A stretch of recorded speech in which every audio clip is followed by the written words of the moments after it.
বিষয়টি। বিসমিল্লাহির রহমানির রহিম। সুপ্রিয় দর্শক মণ্ডলী, আসসালামু আলাইকুম। আমার পাশে রয়েছে আমার সহযোদ্ধা। আর আজকের এই ম্যাচের যে মহা গুরুত্বপূর্ণ পোস্টে থাকবেন রেফারি সাহেব এসে জিসান ভাই। জিসান ভাই, আপনি তো অনেক জায়গায় আপনার বাঁশি বাজিয়ে থাকেন, এই টুর্নামেন্টে এসে আপনি কতটুকু আনন্দিত? আর দর্শকদের ভালোবাসে কিন্তু আপনি মুগ্ধ, কেননা সবাই কিন্তু আপনার প্রশংসা করে। এই দর্শকদের উদ্দেশ্যে, টুর্নামেন্টের কমিটিদের উদ্দেশ্যে যদি আপনার কিছু বলতেন, আর যারা ফুটবলার রয়েছে তাদের উদ্দেশ্যে যদি কিছু বলতেন।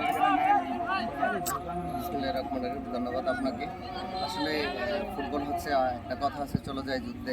মাদকের বিরুদ্ধে মাদকমুক্ত সমাজ গঠনের লক্ষ্যে কিন্তু আমাদের এই গ্রাম অঞ্চলে ফুটবল টুর্নামেন্ট বলেন, ক্রিকেট টুর্নামেন্ট, সবগুলো খেলাই অনুষ্ঠিত হয়।